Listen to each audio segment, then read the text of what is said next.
निज मन मुकुर सुधारि, मरणो रघुवर बिमल यशो, जोदायक फलचारि। सियावर रामचंद्र की जय। मति कीरति गति भूति बलाई, जब जेहि जतन जहाँ जेहि पाई। सो जानब सतसंग प्रभावु, लोकहु वेदन आन उपाऊ। भगवत कथा रसिक महानुभाव भक्तिमती देवियों, अभी आपके सामने जो पंक्तियां पढ़ी गई हैं उसमें गोस्वामी जी ने एक ऐसा दावा किया जो पहली दृष्टि में सही नहीं जान पड़ता।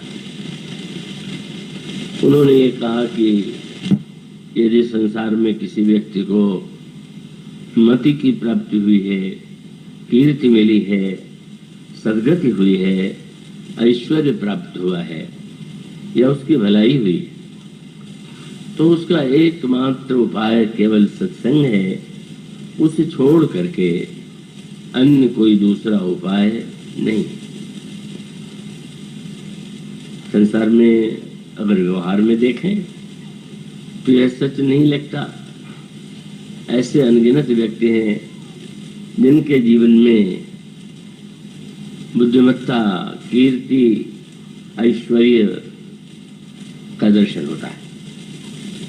पर गोस्वामी जी का जो सूत्र है, वो सूत्र में जो एक संकेत है, उस संकेत के संदर्भ में जब उनके दावे पर विचार करें तो वो सर्वथा यथार्थ प्रतीत होता है। अभी आप बेटी मंदाकिनी से गोस्वामी जी कीर्ति के लिए गंगा की तुलना कीर्ति से करते हैं, तो उसका मूल तात्पर्य यही है, उसका अभिप्राय यही है कि गंगा की महिमा केवल इसमें नहीं है कि वे ब्रह्मा के कमंडल में निवास करने वाली हैं, वो ब्रह्मलोक वासिनी हैं। उनकी करुणा और कृपा का दर्शन तब होता है कि जब वे भगवान ब्रह्मा के कमंडल से निकलकर भगवान शंकर के मस्तक पर आती है।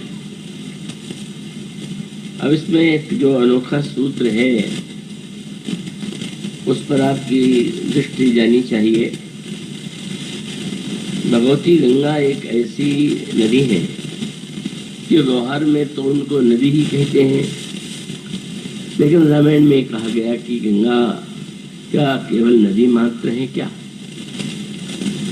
तो गंगा के माध्यम से जो बात कही गई उसमें आप अपने अभी सुना, और वो तो बड़ा विस्तृत प्रसंग है, आप इस पर दृष्टि डालें कि गंगा का संबंध ब्रह्मा विष्णु शिव तीनों से। भगवान विष्णु के चरण से वे निकली, ब्रह्मा के कमंडलों में वे आईं और भगवान शंकर ने उन्हें मस्तक पर धारण किया। मानो गंगा का संबंध इन विद्यों से बता करके, और उसमें भी एक अनोखा क्रम है।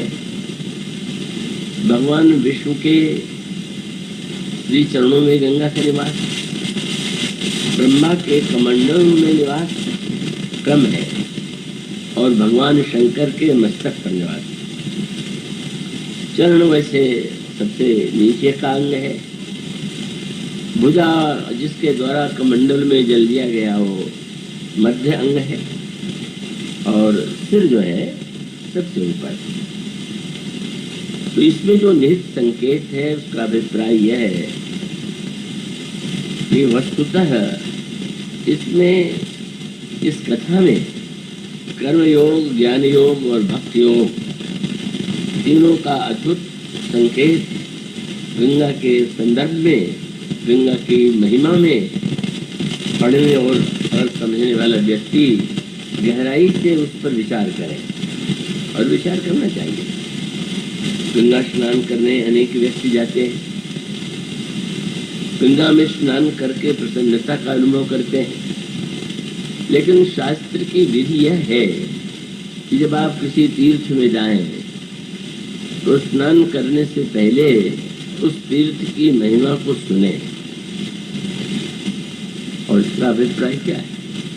और इसके साथ साथ एक आपने श्लोक सुना होगा, और प्राचीन जो भावना से जुड़े हुए व्यक्ति हैं, अगर वे अपने घर में भी स्नान कर रहे हो तो उस समय गंगा का स्मरण करते हैं।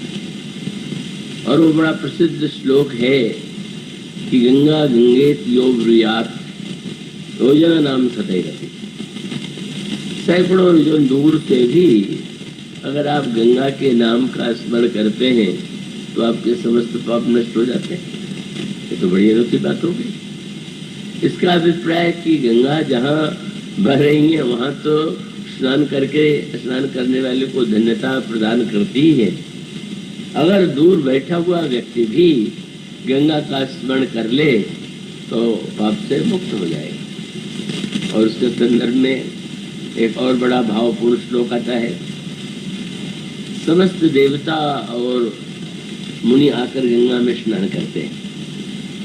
देवर्षि नारद आते तो हैं पर गंगा में गोता नहीं लगाते। गंगा जी को आश्चर्य हुआ और उन्होंने एक दिन नारद जी से पूछा कि वज्जन्ति नृषयः सर्वे देवर्षि किम न मज्जसे। सारे ऋषि आकर के मुझ में स्नान करते हैं, आप क्यों नहीं करते? क्या आपको मेरे जल में कोई विशेषता नहीं दिखाई देती होगी, शायद इसलिए स्नान नहीं करते? बहुत ही भावपूर्ण उत्तर दिया नारद जी ने, नहीं माँ, मैं स्नान इसलिए नहीं करता कि माते तो दर्शनान मुक्ति ही न जाने स्नान जम फल। मैं तो समझता हूँ कि आपके दर्शन से मुक्ति हो जाती, स्नान के फल की बात तो क्या कही जाए। तो इसका अभिप्राय हुआ स्नान करने से पाप से मुक्ति मिलती है, दर्शन करने मात्र से मुक्ति मिलती है, और चाहे जितने दूर आप बैठे हुए हो वहां से केवल गंगा का स्मरण कर लें तो पाप से मुक्ति मिल जाती है। इसको केवल साधारण अर्थों में नहीं लिया जाना चाहिए। और इसीलिए अभी जो प्रसंग आप सुन रहे थे समय अभाव से उसकी विस्तृत चर्चा नहीं हो सकी।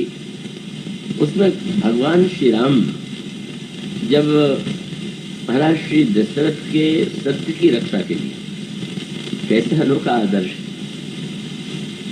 सत्य की रक्षा करनी चाहिए। और आपको ऐसे अनेक पात्र मिलेंगे कि जिन्होंने सत्य की रक्षा की। और महाभारत काल में तो प्रत्येक व्यक्ति सत्य की रक्षा के लिए अपने को मिटा भी देता है, हर संकट में भी डाल देता है। लेकिन जो सबसे सूक्ष्म सत्य तत्व है वो ये है कि अपने सत्य के लिए आप बहुत बड़ा त्याग करें तो स्वाभाविक है कि ये माना जाएगा कि ये व्यक्ति बड़े पुण्यात्मा है। और उसके साथ साथ ये भी माना जाएगा कि जो व्यक्ति सत्यवादी होता है मुक्ति है या स्वर्ग की प्राप्ति होगी। किंतु भगवान श्री राम का जो दिव्य यश है, भगवान राम के चरित्र में जो कीर्ति है, उसके अंतरंग रहस्य पर आप ध्यान दीजिए। प्रत्येक पात्र ने अपने सत्य की रक्षा के लिए त्याग किया। एकमात्र भगवान राम हैं जिन्होंने अपने सत्य की रक्षा के लिए नहीं, पिताजी के सत्य की रक्षा के लिए त्याग किया। इतना बड़ा अंतर है। भगवान श्री राम अपने लिए करें तो उसमें तो कोई न कोई निहित स्वार्थ है ही। सत्य के संदर्भ में भी आप गहरी दृष्टि से विचार कीजिए। का सत्य धर्मन दूसर सत्य समाना, एक वाक्य। धर्म सत्य से बढ़कर कोई दूसरा धर्म नहीं। और दूसरे प्रसंग में कहा गया परहित सरिस धर्म नहीं भाई। परहित से बढ़कर के कोई धर्म नहीं, तो किसे सबसे महत्व अधिक दे, सत्य को कि परहित को? अगर सत्य सब कुछ है तो ये कहने की क्या आवश्यकता है कि परहित सबसे बड़ा धर्म है।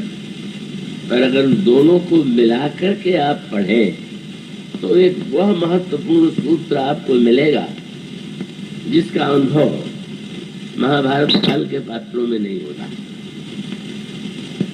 महाभारत और रामायण के संदर्भ से अनेक बार प्रश्न किए जाते हैं। एक विदेशी विद्वान कभी भारत आए थे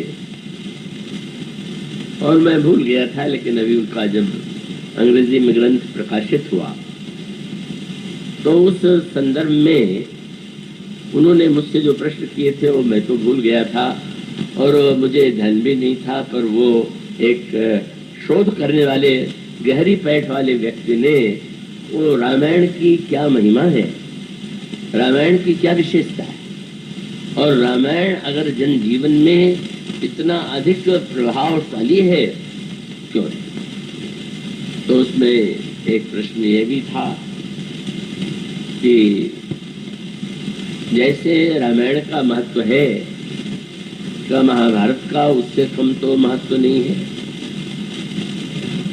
महाभारत तो ज्ञान का विशाल कोश है। तो आपने अपने प्रवचन के लिए रामायण को क्यों चुना? महाभारत का चुनाव भी तो आप कर सकते थे। तो मैंने दो उत्तर दिए थे। एक उत्तर तो ये था कि रामायण और महाभारत में मैं किसे चुनूं, ये प्रश्न मेरे सामने था ही नहीं। मैंने नहीं चुना, अब तो मुझे चुन लिया गया। चुनाव में नहीं, चुनाव का चुना जाना तो एक चिंता का विषय होता है। वो मुझे उतना ही सूत्र ध्यान में आता है कि वक्ता बनने का कोई संकल्प नहीं था, पर वो एक अचानक कुछ ऐसा स्वप्न आया और स्वप्न की संगति सामने आई। जो मेरे पिताश्री जो शेरमान जी के परम भक्त थे, रामायण के कथावाचक थे और उनको कहीं से निमंत्रण मिला उसको छत्तीसगढ़ में देखे। मैं भी संस्कृत का अध्ययन करते हुए ग्रीष्म काल के अवकाश में उनके पास गया। तो वो आमंत्रण एक ऐसे वहाँ स्थितें हैं, अनेक हैं, अब तो वो समाप्त हैं। वहाँ के राजा चाहते थे कि मैं मेरे पिताजी से 3 दिन कथा श्रवण करें, पर यहाँ कथा चल रही थी तो संकोच में थे। पर अचानक जब मैंने उनसे कहा कि न हो तो आप चले जाइए, आपके स्थान पर न हो तो मैं 3 दिन बोल दूं, तो आश्चर्य से मेरा मुँह देखने लगे, क्योंकि जिस व्यक्ति ने कभी प्रवचन किया ही नहीं हो और मैं तो इतना संकोचित था कि साधारण प्रवचन का मंच क्या, मैं तो बोलने में भी अपने को कभी सामने नहीं लगा। तो वो थोड़ा हमको आश्चर्य हुआ। पर वो जब मैंने स्वप्न सुनाया तो वो तो शेरमान जी के बड़े विश्वासी भक्त थे, उन्होंने विश्वासपूर्वक अच्छा चले गए। और सचमुच वही बात हुई जैसे मैंने कहा कि मेरे सामने प्रश्न थोड़ी था कि मैं किस ग्रंथ को चुनूं। रामायण जी ने, हनुमान जी ने मुझे चुन लिया, मुझे बैठा दिया और फिर बना दिया वक्ता। तो मैंने उनसे यही कहा कि वो मेरे चुनाव का प्रश्न नहीं था कि मैं रामायण महाभारत में से किसको चुनूं। अब जब मुझे नियुक्त ही कर दिया गया, बना ही दिया गया, तो ऐसी स्थिति में मैं तो चुन करके अपने लिए चुनूं, ये कोई आवश्यकता मुझे नहीं लगती। मैं वो बन ही नहीं सकता था, मैं तो वही था जिसके लिए हनुमान जी मुझे प्रेषित कर रहे थे। पर उससे हमको संतोष नहीं हुआ। एक प्रश्न उन्होंने किया कि क्या महाभारत काल के पात्र महानतम आदर्श पात्र नहीं है? क्या उनमें इतना उदात्त चरित्र नहीं है? भीष्म जैसा बाल ब्रह्मचारी, कर्ण जैसा सत्यनिष्ठ धनी और अनेक अनेक महापुरुष इस युग में भी तो विद्यमान। भगवान वेदव्यास भी उसी युग में विद्यमान और उन्होंने जिस महाभारत की रचना की का वह रचना तो खुद है। मैंने उस समय यही कहा कि महाभारत महानतम ग्रंथ है, इसमें मुझे कोई संदेह नहीं। पर महाभारत में और रामचरितमानस में एक महानतम अंतर है। और वो अंतर क्या है?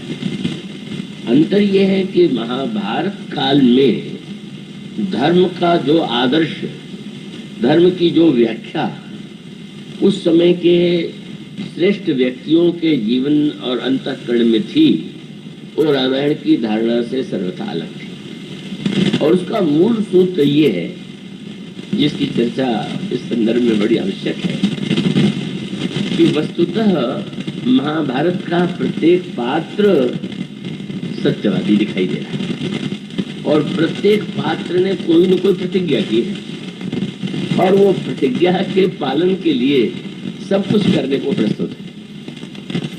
लाल ब्रह्मचारी बीच में उन्होंने पिताजी को सुख देने के लिए उनके मन में अगर सत्यवती को देख करके विवाह की इच्छा उत्पन्न हुई और उनको ये संकोच लगा कि राज्य का उत्तराधिकारी पुत्र मेरा भीष्म है और उसके पुत्र को ही राज्य प्राप्त होगा, क्या करूं?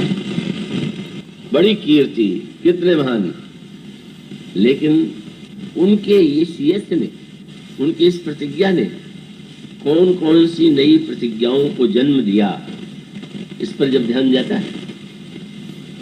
विवाह तो नहीं किया, लेकिन अगर काशीराज ने अपनी कन्याओं के लिए स्वयंवर किया तो भी वहां भी पहुंच गए और उन्हें देख करके बैठे हुए जो देश देश के राजा थे वे आपस में चर्चा करने लगे कि क्या प्रतिज्ञा तोड़ने जा रहे हैं क्या, क्योंकि स्वयंवर सभा में आने का क्या काम ब्रह्मचारी है जिसको विवाह नहीं कर रहे हैं।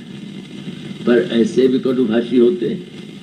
किसी ने कह दिया, अरे विवाह ब्रह्मचर्य जो है वो प्रतिज्ञा के लिए नहीं है, तो इनमें असमर्थता है, शायद इसीलिए प्रतिज्ञा की होगी। कुछ ऐसे दोस्त दर्शी होते हैं कि गुण में भी कोई कमी निकाल देना। और तब भीष्म के कान में बात गई और भीष्म का अहंकार, भीष्म अहंकार से मुक्त नहीं है। एक रजोगुण, एक क्षत्रिय तेजस्विता उनमें है और सुनते ही वे तमक उठे। और कैसा अनोखा कार्य उन्होंने किया। काशीराज की तीनों कन्याओं को उन्होंने अपने रथ पर बैठा लिया और समस्त राजाओं को चुनौती दे दिया कि तुम में पराक्रम हो तो तुम आओ लड़ो। कोई सामने नहीं आया, डर के मारे सब छिप गए। अब यह जो भीष्म का कार्य था, किसका सूचक था? लोग क्या कह रहे हैं इसके लिए वो एक ऐसा कार्य करते हैं जो कितना अनर्थकारी हो गया।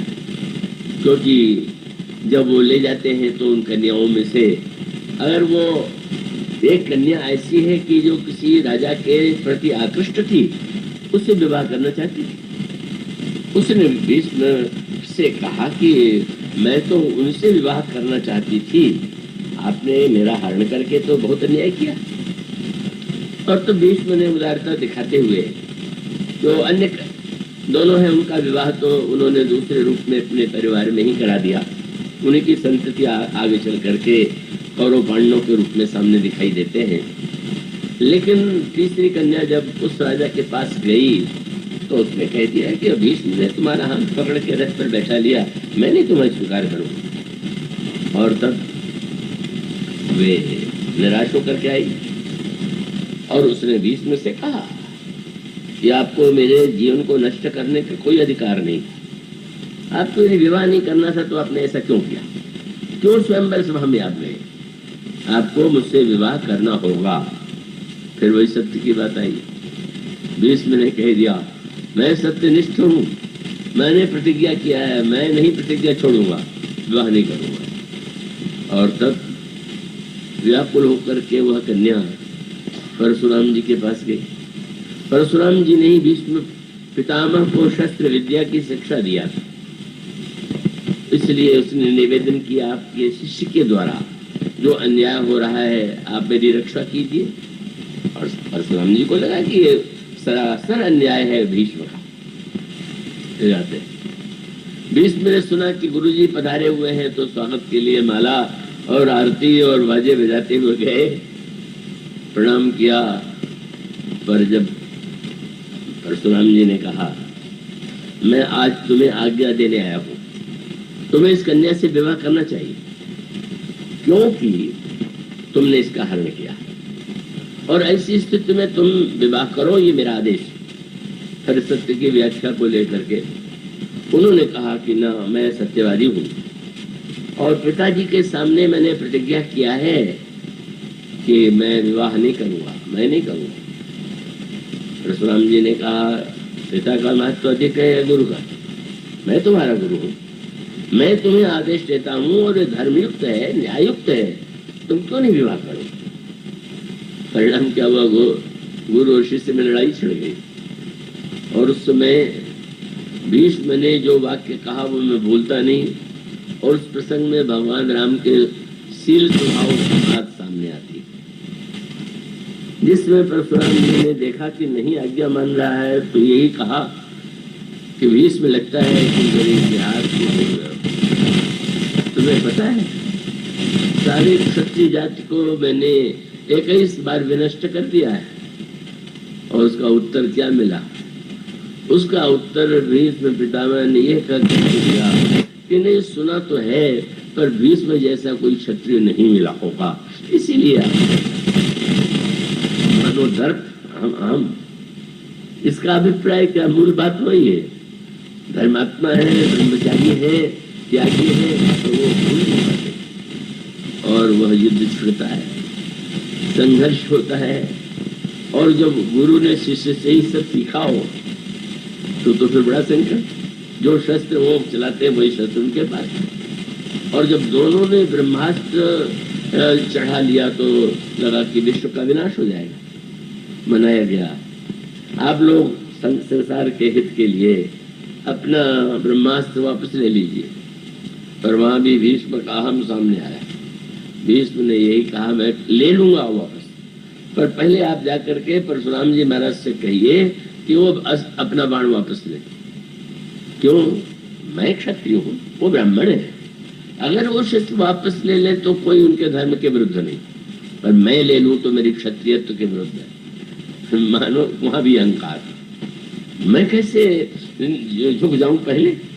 और परशुराम जी से निवेदन किया गया, और निवेदन करने के बाद उन्होंने लोक कल्याण के लिए वापस ले लिया। पर वही कन्या अपने को जब तपस्या करके योग में नष्ट करके यही संकल्प लेकर के वह मृत्यु का वर्ण करती है कि मैं भीष्म से बदला लूं और भीष्म के नाश का कारण बनूं। और वही जो कन्या है वो जन्म लेती है शिखंडी के रूप में, द्रुपद राजा के पुत्र के रूप में, और भीष्म के विनाश का कारण भी उसी के द्वारा हुआ। इस कथा का तत्व ये न समझ लीजिएगा कि मैं भीष्म की निंदा कर रहा हूं। भीष्म तो महान से महानतम है, लेकिन महान से महानतम हम लोगों की तुलना में है, श्री राम की तुलना में नहीं। ये एक महत्वपूर्ण तत्व आप ध्यान में रखिएगा। अंतर जहां है, मैं जब कहता हूं कोई समझ ले बाप भीष्म की निंदा कर रहे हैं, तो किसके मानो तब मुझे स्मरण आता है, और वही अंतर दिखाई देता है। भगवान श्री राम के चरित्र में उनके लिए जो एक शब्द कहा गया, और नित्य प्रारंभ में दोहा पढ़ा जाता है, वर्णो रघुबर विमल यश। उनके यश की विशेषता यह है कि वो अत्यंत निर्मल, और आप उसकी कल्पना कीजिए, भगवान श्री राम ने विश्व विजय जिस जानकी पाई, जिस धनुष को कोई राजा तोड़ नहीं पाया, उसको भगवान श्री राम ने इस निवेदन पर भी, और वहां पर भी वही दृष्टि है, स्वार्थ नहीं, कीर्ति के लिए भी नहीं, घोषणा यह की गई थी कि जो धनुष तोड़ेगा उसे कीर्ति मिलेगी, उसे सीता मिलेंगी, वह द्वितीय सिद्ध होगा। ऐसी घोषणा सुन करके अन्य राजा उठे, श्री राम नहीं उठे। उठे कब? वही संत के पास ही तो मंत्र होता है। वो प्रलोभन दे करके श्री राम को प्रेरित नहीं किया जा सका, वे नहीं चले धनुष तोड़ने के लिए। पर यह जनक का सौभाग्य था कि उन्होंने विश्वामित्र जी महाराज को निमंत्रण दिया था और विश्वामित्र संत की विशेषता यही है कि वो स्वयं भगवान राम को लेकर के आ गए थे। और यहाँ संकेत बहुत सुंदर है। सारी कथा में एक बात बार बार संत महिमा की आती है कि भगवान श्री राम जब भी कोई कार्य करते हैं तो उसमें संत की भूमिका कोई आगे कर देते हैं। किसी ने प्रभु श्री रामभद्र से पूछा, ताड़का का आपने वध किया और अहिल्या का उद्धार किया, क्या ये आपका पक्षपात नहीं? क्या ये आपकी भेद बुद्धि नहीं? एक नारी का आपने वध किया और एक नारी का आपने उद्धार कर दिया। तो प्रभु ने विनम्र भाव से यही कहा, मैं करने वाला कौन होता हूं? ताड़का को देख करके गुरुजी ने कहा मारो, मैंने मार दिया। और अहिल्या को देख के गुरुजी ने कहा इसका उद्धार करो, तो मैंने उद्धार कर दिया। तो फिर आपके गुरुजी पक्षपाती होंगे? बोले नहीं नहीं, सत्य तो यह है कि कितनी दिव्य करुणा है। अहिल्या को क्या मिला? वही तो गुरुजी ने कहा कि अपने चरण की धूल का स्पर्श कराओ, परशुत पद पावन। अहिल्या को भगवान का पद मिला और ताड़का को क्या मिला? बाण भले ही चला पर एक ही बाण प्राण हरि लीना, दीन जानते निज पद दिए। पद दोनों को मिला, संत दोनों का कल्याण करा रहा है। जैसे रोगी के कोई रोगी वैद्य किसी को कड़वी दवा दे दे वैद्य और किसी को मीठी दवा दे दे, तो उसका उद्देश्य एक रोगी का पक्षपात नहीं। जिसको स्वस्थ करने के लिए मीठी दवा से कार्य चल सकता है उसको मीठी दवा दे दे, और जिसको कड़वी दवा बिना लाभ नहीं हुआ कड़वी दवा। तो प्रभु का संकेत तो मानो यह था, और यही ईश्वर और जीव के बीच में जो संत की भूमिका है वो सामने आती। माने भगवान श्री राम तो जहां भी दिखाई दे रहे हैं पूरे प्रसंग में सर्वत्र संकेत यही। अहिल्या को का उद्धार भी जो है वो प्रभु के श्री चरण के स्पर्श हुआ, और उसके बाद धनुष के प्रसंग में भी भगवान श्री राम बिल्कुल प्रशांत भाव से बैठे हुए। लेकिन उठे कब? उठते तब है जब संत ने सारा एक वाक्य शब्दावली को बदल दिया। जनक जी कहते थे कि यह धनुष वह है कि रावण बाण छुआ नहीं चापा, हारे सकल भूप कर दापा। और जो धनुष उसको तोड़ देगा वह द्वितीय यश और कीर्ति का भागी बनेगा। नहीं उठे, पर संत ने जब कहा उठो राम, भंजऊ भव चापू, राम उठो भव धनुष तोड़ो। क्या कीर्ति पाने के लिए? क्या जानकी जी को पाने के लिए? नहीं नहीं, मेटहु तात जनक परिताप। जनक का परिताप, कितने निराश हो रहे हैं। इतना बड़ा ज्ञानी, इतना बड़ा विवेकी इस समय कितना विह्वल हो रहा है धनुष न टूटने से। जनकपुर वासियों के हृदय में कितनी पीड़ा है। इनका निराकरण करने के लिए तो उठो। और तो आप देखते हैं अंतर उद्देश्य का है। इसलिए इस रामायण की जो चौपाई नित्य पढ़ी जाती है उसमें पानी के साथ साथ एक शब्द आता है कि मत कीरति गति भूति भलाई, जब जेहि जतन जहां जेहि पाई। जब जिस जत्न से जिसने जहां पाया, और इसके सार्थकता दिखाई पड़ती। भगवान श्री राम कीर्ति के लिए नहीं, कष्ट निवारण करने के लिए। और कष्ट निवारण करने में भी वहां पर भी आप जब धनुष के पास पहुंचते हैं तो गुरु ही प्रणाम मन ही मन की ना। गुरुदेव आपने वहां से आज्ञा दे के भेजा, अब इसके तोड़ने का संकल्प तो आपका ही है, आपकी कृपा से टूट जाए। और वो धनुष अपने आप टूट जाता है। और उस समय भगवान श्री राम को कैसी अद्भुत कीर्ति प्राप्त हुई। विश्व विजय जस जानकी पाई, ऐसी दिव्य कीर्ति मही पाताल नाक जस बाप व्यापा। क्या बोले, राम बरी से भंजो चापा। धन्य है श्री राम जिन्होंने धनुष तोड़ करके सीता का वर्ण किया। लेकिन धन्यता श्री राम की इसमें ही नहीं थी। धन्यता की परीक्षा तब हुई जब उसी के बाद परशुराम जी आ गए। ये परशुराम जी के समक्ष श्री राम की वास्तविक परीक्षा है। पर भीष्म और श्री राम का अंतर भी तो यही है। क्या परशुराम जी ने जिन शब्दों का प्रयोग श्री राम के लिए किया, तो उस तरह के शब्द तो उन्होंने भीष्म के लिए कही नहीं थी। लेकिन अंतर क्या था? भीष्म ने कहा था आपको मुझ जैसा क्षत्रिय नहीं मिला होगा। और जब भगवान श्री राम से परशुराम जी ने कहा कि तुम मेरा परिचय समझ लो, मैं स्पष्ट भाषी हूं, क्या बाल ब्रह्मचारी, मानो व्यंग था श्री राम पर। तुम मेरी बराबरी कर रहे हो, विवाह के लिए चले आए हो धनुष तोड़ने। देखो मैं हूं राम जो ब्रह्मचारी, जिसने विवाह नहीं किया। मानो वे समझ नहीं पाए कि भगवान श्री राम क्यों आए हैं। उन्होंने यही व्यंग किया, मैं बाल ब्रह्मचारी, और साथ साथ ये कह दिया कि तुम्हारे समान में ढोंगी भी नहीं। जब पर लक्ष्मण जी परशुराम जी की बातों का ऐसा उत्तर देने लगे तो लोग डर के मारे कांपने लगे कि अब क्या होगा। थर थर कांपी पुर नारी, छोट कुमार फोट बड़ भारी। और महाराज जनक तो इतने घबरा गए, क्योंकि अभी तो थोड़ी देर पहले लक्ष्मण जी ने जनक को फटकारा था। तो मुझे फटकार दिया तो कोई बात नहीं, पर अब जिनको फटकार रहे हैं वो तो क्षमा करने वाले नहीं। और तब उनसे नहीं रहा गया और उन्होंने जोर से पुकार करके श्री राम की ओर देखा और एक वाक्य कहा, मस्त करो अनुचित बल नहीं। इस बालक को रोकना चाहिए, ये अनुचित बोल रहा है। बात यह है कि बोल तो सबसे अधिक परशुराम जी अनुचित थे, लेकिन वो अनुचित बोल रहे हैं ये कहने का साहस तो किसी में था नहीं। पर लक्ष्मण के लिए साहस बना लिया कि बालक अनुचित बोल रहा है। और प्रभु ने तुरंत देखा और आपने एक बार थोड़ी दृष्टि लक्ष्मण जी की ओर देख उठाई, नैन थोड़ा सा तरेर दिया, नैन तरेरे राम।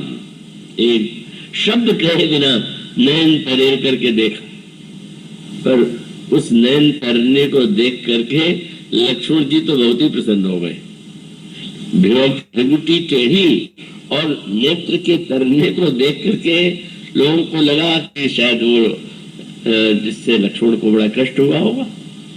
पर लक्ष्मण जी मन ही मन सोचने लगे कि बहुत अच्छा हुआ, अब आपको थोड़ा नयन तैरने देख करके लोग ये समझ लेंगे कि आप नयन तैरना भी जानते हैं। आवश्यकता पड़ने पर तो आवश्यक है महाराज, आपका शील स्वभाव तो सब कुछ है। और उस समय लक्ष्मण जी बोलना तो बंद कर दिया, पर वहां रुके नहीं। गुरु समीप गए, तुरंत गुरु जी के पास जाकर के खड़े हो गए। वही क्यों नहीं खड़े? लक्ष्मण जी को लगा कि लोक कल्याण के लिए बोलना तो पड़ेगा, पर अगर यहाँ मैं खड़े होकर बोलूंगा तो हमारे प्रभु का अनादर हो जाएगा। वो रोक रहे हैं और मैं बोले चला जा रहा हूँ। और अगर गुरु जी के पास खड़े होकर के मैं बोलूंगा तुम्हारे प्रभु इतने मर्यादा पालक है कि बिल्कुल चुप रहेंगे। वो सोचेंगे कि वहां से जब बोल रहे हैं तो जो निर्णय देना हो गुरु जी देंगे, मैं कौन होता हूँ रोकने वाला। प्रभु के चरित्र में तो हर क्षण हर क्रिया में मर्यादा। इसलिए जब लक्ष्मण जी वहां जाके फिर बोलने लगे तो प्रभु ने नहीं रोका, और तब परशुराम जी का क्रोध 100 गुना बढ़ गया। अरे मैं तो समझ रहा था कि छोटा खोटा है, तुम बड़े सज्जन हो। मैं समझ रहा था नैन तरेर करके तुम उसे डांट रहे हो, पर अब मैं समझ गया कि नेत्र से तुम ये शायद इशारा कर रहे थे कि वहां जाके बोलो। ये विनम्रता है, लक्ष्मण को डांटना नहीं। और इसलिए कहा देखो, इसका अभिप्राय बंधु कहे कटु सम्मत तोरे, तू छल विनय कस कर जोरे। भाई को सिखा दिया तुम खूब कस के बोलो, सब नकली प्रणाम कर रहे हो, इसलिए कह दिया कि तुम्हारे समान में नाटक नहीं करता। मैं स्पष्ट बताता हूं कि मैं अत्यंत क्रोधी हूं, बाल ब्रह्मचारी अति क्रोधी, और यही चुनौती दे दी। इस बात को मत भूलो कि विश्व विदित क्षत्रिय कुलद्रोही, मैं क्षत्रिय जाति का विरोधी हूं, संहारक। भीष्म की हद कीजिए, भीष्म में वह सामर्थ्य हो ही नहीं सकती जो स्वयं प्रभु श्री राम में है। या श्री लक्ष्मण जी में है? लेकिन भीष्म ने जो उत्तर दिया था भगवान राम के मुंह से, क्या ये निकला क्या कि अच्छा तो हो जाए, आप क्षत्रिय कुलद्रोही है तो आ गए क्षत्रिय, तो आइए, धन्य है प्रभु राम। प्रभु ने क्या कहा, इसका अभिप्राय क्या? प्रभु इसके लिए चिंतित नहीं है कि ये क्या कह रहे हैं। प्रभु को चिंता है कि मेरे किसी वाक्य से परशुराम जी महाराज का यश नष्ट न हो। इनके इतने बड़े महापुरुष हैं या अंशावतार हैं, इनकी पूजा लोग करते हैं, उनको अपमानित नहीं करना। ये जो इतना श्री राम का ध्यान है कि नहीं नहीं ऐसा कैसे। और तो प्रभु क्या बोलते हैं, हाँ महाराज ठीक है, लेकिन आप मैं क्षत्रिय हूँ, आप ब्राह्मण हैं, तो मेरी आपकी लड़ाई कैसे होगी? हमें तुम्हें सरवरी कस ना था, कहो न कहा चरण कह माथा। मैं तो क्षत्रिय के रहते सदा से ब्राह्मणों को प्रणाम करता रहा हूँ, आपके चरणों में मेरा प्रणाम है। लड़ने के लिए तो सामने खड़े होना पड़ता है, जो दंडवत करेगा वो लड़ेगा क्या? और परशुराम जी ने कह दिया था कि आज से तुम अपना राम नाम छोड़ दो, मेरा नाम रहेगा राम, मुझे छोड़ के कौन सा राम हो सकता है? और प्रभु ने तुरंत कहा कि महाराज नाम की बात हो तो राम मात्र लघु नाम हमारा, परशु सहित बड़े नाम तुम्हारा। छोटा सा राम नाम, आपका नाम तो परशुराम, तो नाम भी बड़ा आपका, जाति भी आपकी बड़ी और गुण भी। और आप कह रहे कि तुम लड़के सिद्ध करो, लड़ पड़े भीष्म। पर परशुराम जी ने श्री राम से कहा करो पर तो शिमोर संग्रामा, जरा उठाओ शस्त्र युद्ध करो। भगवान राम ने कहा महाराज युद्ध करने से क्या होगा, युद्ध करने के बाद निश्चय हो जाएगा कि कौन विजेता है। और प्रभु के श्रीमुख से क्या वाक्य निकला, सब प्रकार हम तुमसे नहारे, क्षमा अपराध हमारे। मैं जब पहले हार स्वीकार कर लेता हूँ, मैं हर तरह से आपसे हारा हूँ। क्यों कहा प्रभु ने, असमर्थ व्यक्ति गिड़ाए तो स्वाभाविक है, लेकिन सर्व समर्थ सर्वशक्तिमान होते हुए भी जिनको अपने यश की चिंता नहीं है, वो तो विश्व विजय जिस जानकी पाई नहीं नहीं। परशुराम जी महाराज जगत बंद है, हम इनकी वंदना करेंगे, हम इनकी स्तुति करेंगे। यह जो एक नया दर्शन है जो प्रभु के चरित्र को छोड़ करके और कहीं नहीं, ये दूसरों को सदा जो है वो तो दासों को भी बड़प्पन देते हैं, संतत दासन देव बड़ाई, दास को बड़ा बनाते हैं। ये परशुराम जी महाराज तो पूज्य है और प्रभु किसी तरह से युद्ध नहीं करते, नहीं लड़ते, निरंतर उनके चरणों में ही प्रणाम करते हैं। तब वही कहते हैं भगवान श्री राम का यह जो नया रूप था, वही सूत्र भगवान राम का यश दूसरे की यश को नष्ट करके मैं यशस्वी कहलाऊं, मैं सिद्ध कर दूं कि परशुराम जी मुझसे हार चुके हैं। श्री राम के लिए सफल नहीं। पर वो हार करके किसी ने पूछा कौन जीता कौन हारा, और उत्तर यही है कि परशुराम जी से भगवान राम ने कहा आप जीत गए, मैं हार गया। लेकिन कौन निर्णय करे, निर्णय कौन करे? श्री राम कहते मैं हार गया। और परशुराम जी महाराज तो श्री राम का ये शील देख करके गदगद हो गए। और गदगद होने के बाद जब उस भरी सभा में परशुराम जी ने स्तुति किया श्री राम की, भीष्म ने जब युद्ध किया तो उसकी प्रतिक्रिया आप जानते हैं। समाज में जो क्रिया प्रतिक्रिया का चक्र चलता है वो भीष्म के स्वभाव से, और परशुराम जी की उसकी प्रतिक्रिया क्या हुई? लौट तो गए परशुराम जी, पर उन्होंने कहा कि क्षत्रिय जाति बड़ी कृतज्ञ है, इस भीष्म को मैंने शस्त्र की शिक्षा दिया और इसने मेरा अपमान करने का प्रयास किया, तो मैं प्रतिज्ञा करता हूं कि आज से किसी क्षत्रिय को मैं शस्त्र सिखाऊंगा ही नहीं। चक्र प्रारंभ हो गया प्रतिक्रिया। महाभारत माने जहाँ क्रिया प्रतिक्रिया, अगर आप ईंट चलाएंगे तो मैं पत्थर चलाऊंगा, आप पत्थर चलाएंगे तो मैं और भयानक प्रहार करूंगा। इसलिए अंतर यही था कि श्री राम प्रतिक्रिया उत्पन्न नहीं करते, प्रतिक्रिया को विराम देते, समाप्त कर देते। भीष्म ने कहा मैं शिक्षा ही नहीं दूंगा, और इसी प्रतिज्ञा ने भीष्म के तो बेचारे कर्ण की दुर्दशा करा दिया। अब अर्जुन को हराने के लिए सीखे किससे? तो सीखे तो लगा कि परशुराम जी महाराज सबसे बड़े अस्त्र वेदता है, पर उनकी तो प्रतिज्ञा है क्षत्रिय को सिखावेंगे नहीं। कर्ण को सीखना था तो ये सोचा कि अब इतना झूठ बोल ले कि क्षत्रिय न बतावे अपने को, और बाद में सेवा करके गुरु जी को प्रसन्न कर लेंगे, फिर देख लेंगे। और उस बेचारे ने आकर के, जो जीवन भर सत्यवादी था, जब परशुराम जी ने पहला प्रश्न नहीं किया क्या जाति है तुम्हारी, कई लोग जाति बहुत पहले पूछते हैं, कोई मिलेगा उससे पूछे बिना नहीं रहेंगे। वो स्वामी जी तो बड़े दुखी हो जाते थे जब कोई पूछता था तुलसीदास साधु तुम्हारी कौन सी जाति, बोले मेरी जाति पात है, न कहूँ चौहूं कहूँ की जाति पात।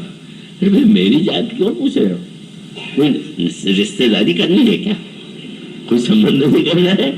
दूत कहो अवधूत कहो रजपूत कहो जुलहा कहो कोई, और काहू की बेटी सो बेटा न राम, काहू की जात बिगाड़ न सोई, तुलसी सरनाम गुलाम हो राम, भावे जय सो कहे पुलिस होई, मांग के खरीदो मसीद को सोई हो, लेवे को एक न देवे को दोई। मानो जात के संदर्भ से जोड़ करके जब वो एक बार जागृत होता है, हर युग में इस तरह की प्रवृत्ति दिखाई देती है, इस युग में तो और प्रबलतम रूप में दिखाई दे रही। और तब कर्ण ने कहा महाराज क्षत्रिय, प्रसन्न होकर के शस्त्र सिखाने लगे। और कैसी विडंबना, परशुराम जी थके हुए थे, कर्ण की जांग पर सिर रख करके विश्राम करने लगे। का एक भयानक कीड़ा, विषैला कीड़ा आकर के कर्ण की जांग में काटने लगा, छेद करने लगा। पर कर्ण इतना गुरु भक्त कि गुरु जी की नींद में खुल जाए, हिला भी नहीं, शांत बैठा रहा। पर वो रक्त के धारा जब निकली तो परशुराम जी तो जगे, और जगते ही प्रसन्न नहीं हुए कि तुम कितने मेरे सेवक। पहला प्रश्न नहीं किया कि सच बताओ तुम्हारी जाति क्या। क्यों महाराज? बोले ब्राह्मण इतना कष्ट नहीं सह सकता, तुमने जितना कष्ट सह लीजिए, केवल बेचारे के इस बात से इतना कष्ट क्षत्रिय सह सकता है। कर्ण ने क्षमा मांग लिया। शस्त्र सीखने के लिए ये अपराध हुआ। जिस बेचारे ने इतनी सेवा किया, परशुराम जी इतनी जाति की भावना से क्रोध में भर गए कि कर्ण से कहा कि उन्हें झूठ बोल करके शस्त्र शिक्षा तो प्राप्त कर दिया है, पर लड़ाई में तो सब भूल जाएगा। बताइए कैसी विडंबना भीष्म और परशुराम जी के संदर्भ से जुड़ी हुई। इसलिए वो स्वामी जी से किसी ने कहा कि महाराज रामायण श्रेष्ठ की महाभारत, तो उन्होंने उस अर्थ में नहीं कहा कि उन्होंने कहा क्या बतावे, मैं तो चाहता हूँ समाज रामायण की तरह बने।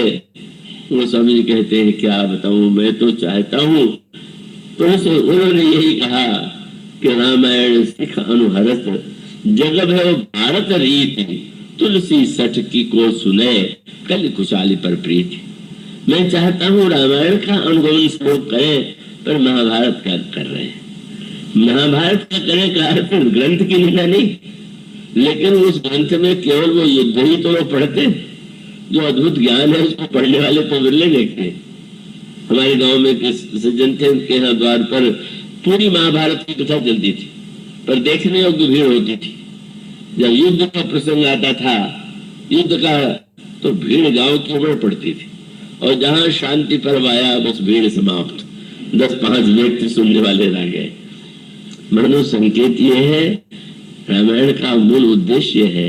परशुराम जी कितने प्रसन्न मन से कहीं जय जय जय रघुकुल केतु, भृगुपति गए कहीं तप हेतु। धनुष सौंप करके श्री राम को जय जय जय कहते ही चले गए।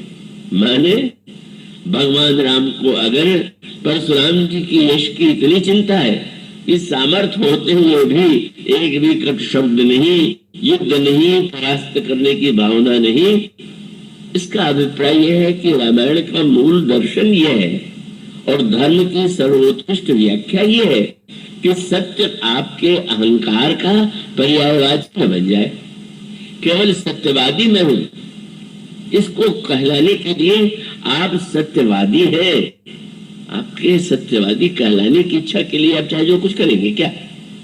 कोई व्यक्ति कहे और महाभारत काल में तो ऐसा बहुत होता था, तो मेरे मुंह से जो निकल गया वो तो वही रहेगा, मैं नहीं टलूंगा। न भीष्म टले, न कर्ण टला, न भीम टले, सब कहते हैं मैं जो कह चुका वो कह चुका। रामायण काल में बिल्कुल नहीं, रामायण काल में आग्रह नहीं कि मैं कह चुका। जरा सोचिए, किसी डॉक्टर के पास आप फोड़ा लेके जाए और डॉक्टर कहे कि 3 दिन बाद ऑपरेशन करूंगा, और कहीं इस बीच में आप फोड़ा फूट जाए, फोड़ा ठीक हो जाए और डॉक्टर को दिखलावे और डॉक्टर ये कहे कि फोड़ा तो ठीक हो गया लेकिन सत्य की रक्षा के लिए तो मुझे ऑपरेशन करना ही पड़ेगा, आप क्या उसको बहुत अच्छा डॉक्टर मानेंगे क्या? हाँ साहब, वाह डॉक्टर साहब, आप तो इतने सत्यनिष्ठ हैं, लीजिए ऑपरेशन कर दीजिए। महाभारत काल के सत्यवादी ऐसे थे। पर यहाँ तो सब कुछ दूसरे के लिए। भगवान राम को परशुराम जी की यश की चिंता है। अगर बन जा रहे हैं तो अपने लिए नहीं, उन्होंने थोड़ी वचन दिया था कहीं, लेकिन पिताजी ने दिया है तो पिताजी का यश बढ़ाना चाहिए, इसलिए सब कुछ छोड़ के जा रहे हैं। और सब कुछ छोड़ करके जब चलने लगे तो कितना उदार हृदय है। अब जो कुछ हुआ था वो तो महाराज श्री दशरथ के लिए असह्य कष्ट और असह्य पीड़ा की स्थिति थी। उन्होंने आज्ञा क्या दिया, वो तो कैकेयी ने ऐसी स्थिति उत्पन्न कर दिया कि वे मौन रह गए। लेकिन जब श्री राम चले गए श्री सीता और लक्ष्मण के साथ, तो महाराज श्री दशरथ ने सुमंत जी को यही कहा कि राम को रथ पर बैठाओ और 4 दिन घुमा करके ले आओ। सुमंत जी गए। अब प्रभु का स्वरूप देखें, और प्रभु का स्वरूप यही है कि प्रभु कह सकते थे नहीं नहीं, मुझे ये बन दिया गया है तो मैं नहीं बैठूंगा रथ पर, क्यों बैठूं? लेकिन कितने दूसरे की भावना का ध्यान रखते हैं कि नहीं नहीं, पिताजी को कष्ट न हो जाए कि मैंने बन जाने के लिए आदेश दे दिया तो चिढ़ गए हैं मुझसे, इसलिए तुरंत रथ पर बैठ गए। कल्पना कीजिए, उदासी बन के जा रहे हैं, सब कुछ राज्य छोड़ के जा रहे हैं, रथ पर बैठने की क्या आवश्यकता? सत्य गया पहुंचा, भाई भगवान ने दोनों के बीच का मार्ग निकाल लिया, पिताजी प्रसन्न हो जाए। और बैठ करके रथ पर गए और योजना बना लिया कि रथ तो छोड़ना ही पड़ेगा, क्योंकि उसमें अगर कल वो बात कही गई, कल मैंने आपके सामने कहा था कि जब सुमंत जी ने प्रस्ताव रखा तो प्रभु ने यही कहा कि इसमें हमारे पिताजी का यश नष्ट हो जाएगा। वो कहेंगे लोग की ममता के कारण वो पुत्र के संदर्भ से सत्य से दूर चले गए, बड़ा अनर्थ होगा। मैं नहीं चाहता कि मेरे यशस्वी पिता जिनका जीवन इतना यश है वो यश नष्ट हो जाए। पर प्रभु ने के मार्ग कौन सा निकाला? रथ पर बैठ तो गए, रथ छोड़े कैसे? और रथ छोड़ने के प्रसंग में भी वर्णन आता है कि बस गंगा जी की धारा सामने आ गई, प्रभु को बहाना मिल गया।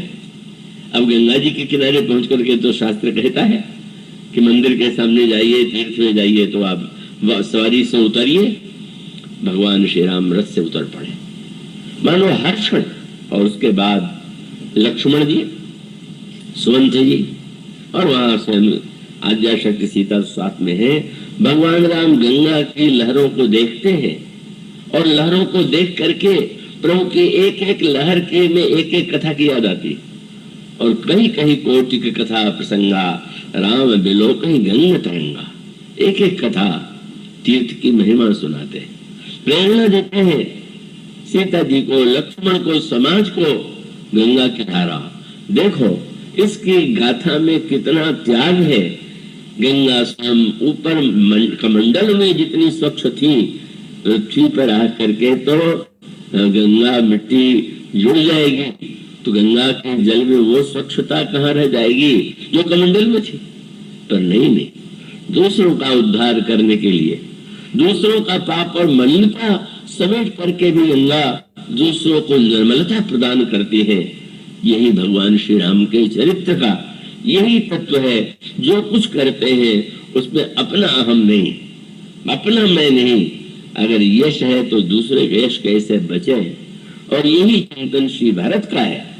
कि श्री भरत का को चिंता, बस मूलतः रामायण का दर्शन यही है कि अगर आपने नाम कमा लिया, दूसरे का नाम मिटा दिया, आपने अपने अहम को ऊंचा उठा लिया, तो आप किस काम का आपका यश है, किस काम का आपका नाम है। इसलिए हमें अगर कीर्ति पाना है तो कीर्ति पाने के लिए हमें उस सूत्र को ध्यान रखना पड़ेगा जो अभी पंक्ति आपने सुनी कि कीरति भनी थी भूति भली सोई, सुरसरी सम सब कर हित हो, सबका हित हो, सबका कल्याण हो। और यही भगवान राम के चरित्र का महानतम आदर्श है। वह आदर्श महाभारत में भूल करके भी नहीं।